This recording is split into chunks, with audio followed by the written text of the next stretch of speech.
డబ్బు, అనారోగ్యం, ఉద్యోగం, వ్యాపారం, అప్పులతో బాధపడుతున్నారా? మీకోసమే లాంచ్ యువర్ ఫ్యూచర్ ప్రోగ్రామ్.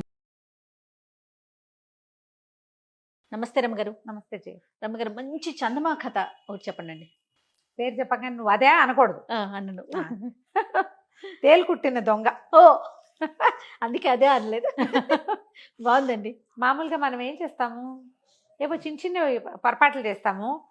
మనమని దొరికిపోయామనుకో నిశ్శబ్దంగా ఊరుకుంటాం, మన పేరు చెప్పకుండా. అంతే. అప్పుడు ఏం చేయాలో తెలియదు.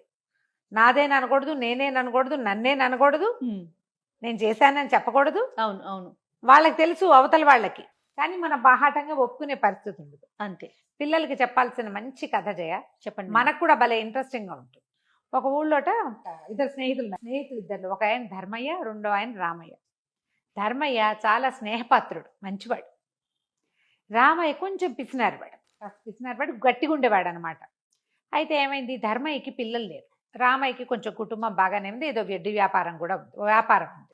కొంతకాలం అట్లా గడవగా వీళ్ళు కొంచెం నడి వయసులోకి వచ్చాక ఈ ధర్మయ్య అన్నాడు, ఆ పిల్ల పాప సంపాదించి పెట్టింది బోల్డ్ ఉంది, ఇదంతా ఏం చేసుకుంటాము, ప్రయాణాలకు వాడుకుంటాను, మేము కాశీ పోయేస్తాము అని చెప్పి కాశీ ప్రయాణానికి అంతా ఏర్పరచుకున్నాక ఆయన ఒక డిబ్బెన్లో వేసి పెట్టినవి ఒక 100 వరహాలు ఉన్నాయి.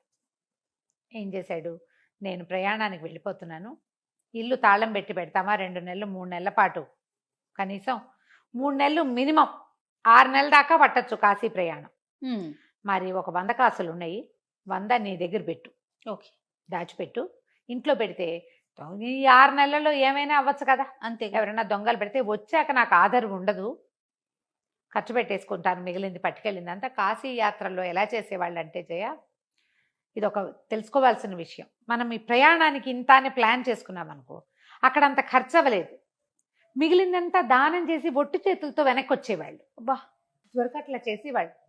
తిరుపతి యాత్రకని ఏర్పాటు చేసుకున్నాము, అంత అవ్వలేదు, తిరిగి తీసుకురారు, అలా చేసేవాళ్ళు. బా, ఎంత మంచి విషయం కదా రమ్మగారు. యాత్ర అంటే అది. కానీ ముందు నుంచి పక్కన ఉంచేవారు కదా రమ్మగారు, పెట్టుకునేవాళ్ళు. ప్రయాణానికి వెళ్ళాలి అనుకుంటే ఒక హుండీ పెట్టుకొని దాంట్లో వేసుకుంటూ ఉండేవారు.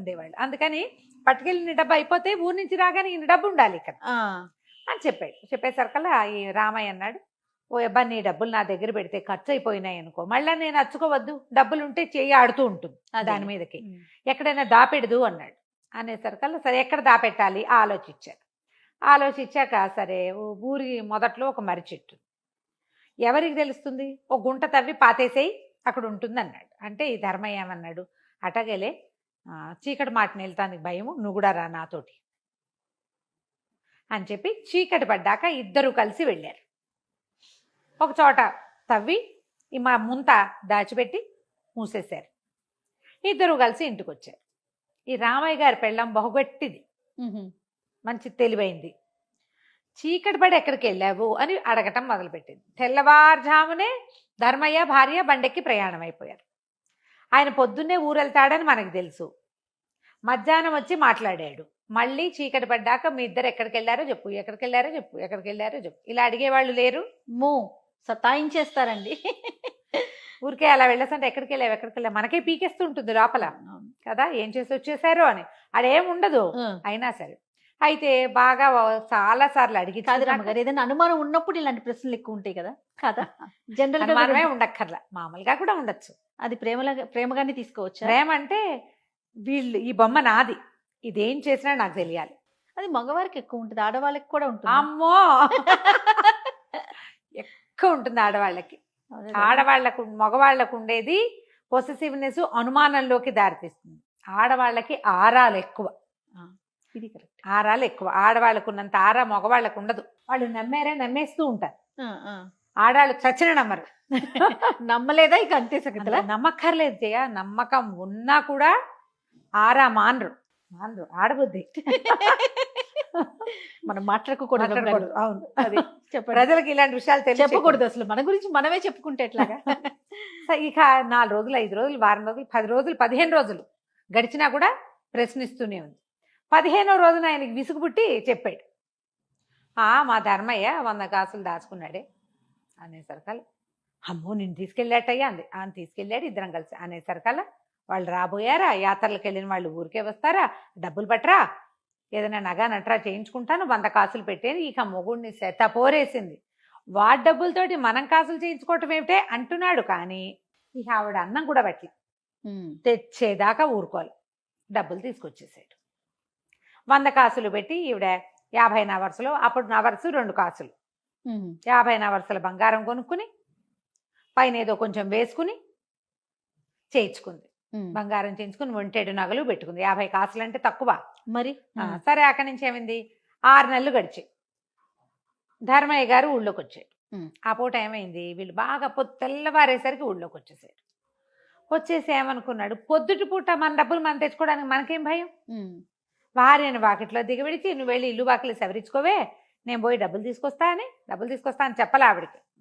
ఇప్పుడే వస్తా అని చెప్పి వెళ్ళిపోయాడు మర్రి చెట్టు దగ్గరికి. వెళ్ళి తవ్వి చూస్తే ఏముంది, ఖాళీ.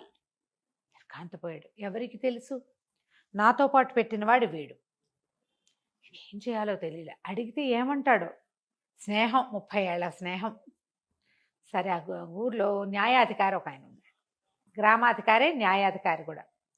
చల్లగా ఈ యాత్ర నుంచి వచ్చింది అదే బట్టలతోటి వాళ్ళ ఇంటికి వెళ్ళి, బాబు ఇట్లాంటి పని చేశానండి, వాడికి తెలుసు, మేమిద్దరం కలిసే పెట్టాము. సాధారణంగా రామయ్య అటువంటి వాడు కాదు, అట్లాంటి పద్ధతి కాదు అతను, అట్లా చేయడు, గట్టివాడే. కానీ ఇట్లా ఇతర సొమ్ముకి ఆశపడే మనిషి కాదు మామూలుగా. ఎందుకు ఇట్లా జరిగిందో తెలియదు, ఇప్పుడు నేను ఏం చేయాలి, ఎట్టా అడగాలి అంటే ఆయన అన్నాడు, నువ్వు అడిగేవా అల్లరైపోతావు, అడగద్దు, ఇంకో ప్లాన్ చెప్తానన్నాడు. అయిపోయి ఆయన ఇంటికి వెళ్ళిపోయాక మధ్యాహ్నం ఇంటికి వెళ్ళిపోయి కాళ్ళు చేతులు కడుక్కున్నాడు, స్నానం చేసి ఇల్లు వాకిలి సవరించుకుని, యాత్ర చేసి వచ్చారు కదా, కొంచెం దేవుని పూజ ఏదో చేసుకుని కాస్త నైవేద్యం పెట్టి అన్నం తినాక ప్రసాదం పుచ్చుకొని రామయ్య వాళ్ళ ఇంటికి వెళ్ళాడు. ఆయన చూడగానే గతుక్కుమన్నాడు రామయ్య. ఏటా వచ్చింది, ప్రయాణం బాగా జరిగింది, ఏదో కుశల ప్రశ్నలు వేసుకుంటారు కదా, లోపల దట్ట అంటోంది, ఏం చేయాలో తెలియదు. అక్కడి నుంచి ఇతను అన్నాడు, డబ్బులు తెచ్చుకుంటావా వెళ్ళి అని అడిగాడు. అడిగితే డబ్బులు ఎందుకు, డబ్బులు కాదు, ఇప్పుడు మనకి ఇంకో పని వచ్చింది, మరేమో నేను ఈ ప్రయాణంలో ఈ 6 నెలల్లో అనుకోకుండా నాకు ఒక వ్యాపారం తగిలి ఒక 1000 వరహాలు సంపాదించా. సరే, డబ్బులు ఎలాగో వచ్చినాయి కదా, మనం ఆ పాత పెట్టాను చూడు, అక్కడే ఈ 1000 కూడా పాత పెట్టేసి నేను మళ్ళీ రామేశ్వరం వెళ్తా, చేతి ఖర్చులకు డబ్బులున్నాయిలే నా దగ్గర, ఈ 1000 దాచిపెట్టి వెళ్తా, మర్రి చెట్టు కింద పెట్టడం మనకు మంచిగా వచ్చింది, మరి నువ్వు సాయంకాలం చీకటిపడి నాతో పాటు వచ్చావంటే ఇద్దరం కలిసి వెళ్ళి డబ్బులు పాతేసి వచ్చేద్దాను రామయ్య, ఏమంటావు అని ప్రసాదం అంది చేతిలో పెట్టాడు. సరే, ప్రసాదం చేతిలో వేసుకున్నాడు కానీ చెయ్యి వణికిపోతుంది. ఆయన వెళ్ళిపోయాడు. వెళ్ళిపోగానే లోపలికి వచ్చేసరికల్లా పెళ్ళాం అడిగింది భార్య, ఏమిటయ్యా మొహం అట్ట తెల్లబడిపోయింది, ఏం జరిగింది అంటే ధర్మయ్య వచ్చాడు అన్నాడు. అమ్మో వచ్చాడా, రాకేమిటి, ఇప్పుడు 1000 వరహాలు సంపాదించాట, అవి అక్కడ పాతి పెడదామంటున్నాడు, తీరా తవ్వి 100 కనపడిపోతే ఏమంటాడో అని అన్నాడు. ఇవిడి కళ్ళు మిరుమిట్లు గొలిపేసినాయి. 1000 వరహాల ఎంత బంగారం వస్తుంది ఆలోచించి సపాదరసంలా పనిచేసింది ఆవిడ తెలివి. వెళ్ళి ఏమై నీకు తెలివి తక్కువ, పిచ్చా నీకు, నేను 100 వరహాలు పట్టుకొస్తా, తీసుకెళ్ళి అక్కడ పాతి పెట్టేసి రాత్రికి ఆయన వచ్చి 1000 వరహాలు పాతి పెడతాడు, 100 1000 కలిపి 1100 అవుతాయి మొత్తం తీసుకొని. ఆయన వెళ్ళిపోయాక, ఆయన ఊరు వెళ్ళిపోయాడు, రామేశ్వరం వెళ్ళిపోయాక తెచ్చేసుకుందాము అని. ఇప్పుడు డబ్బులు ఎక్కడవే, మన దగ్గర అన్ని వాడేసావుగా, మన దగ్గర ఎక్కడవే 100 వరహాలు, అన్ని వాడేసావు కదా, ఏదో 10-15 ఉంటాయి అన్నాడు. అందుకే నీ మొహల్లా ఉంది, బంగారం లేదు, నగా నట్రా తాకట్టు పెట్టేసి గబుక్కొని వెళ్ళిపోయి, ఇప్పుడే తాకట్టు పెట్టేస్తే 100 వస్తుంది, ఆ 100 పట్టుకెళ్ళి పాతి పెట్టేసిరా, గుర్తుప్పుడు కాకుండా అరగంటలో చేయాలి నువ్వు ఈ పని, మళ్ళీ చీకటి పడేసరికల్లా ఎవరైనా ఆడు తిరిగారంటే ఇబ్బంది అవుతుందని.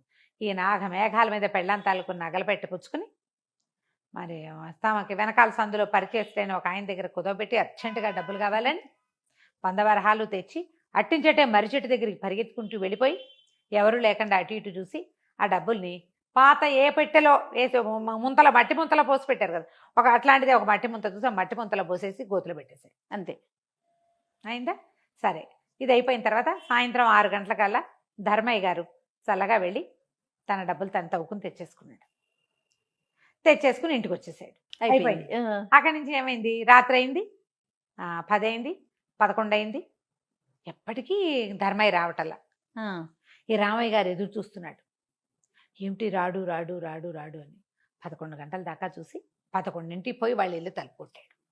ఏమిటి ధర్మయ్య రాలేదు, మరి డబ్బులు బాధ పెట్టాలంటివే, నీకోసం మెలకుగా కూర్చున్నానంటే ఎందుకు లేదు, చేయదలుచుకోలేదు.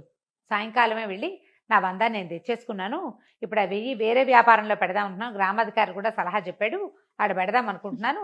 నేనేం రామేశ్వరం ప్రయాణం వెళ్ళటలా, మా ఆవిడ కూడా వద్దంటుంది, మానేశాను ప్రయాణం, ఇంత రేటుగా వచ్చావు, పోయి నిద్రపో, ఎందుకు నిద్ర అంతా పాడు చేసుకున్నావు అని చెప్పి తలపేసుకున్నాడు. కతుక్కమన్నాడు. ఇప్పుడు ఏం చెయ్యాలి? 200 రూపాయల బంగారాన్ని తీసుకెళ్లి 100 రూపాయలు కుదవబెట్టాడు. ఇప్పుడు 100 పోగేస్తే కానీ తమ బంగారం తమకు వెనక్కి రాదు. అంతే. ఇప్పుడు ఏమయ్యాడు?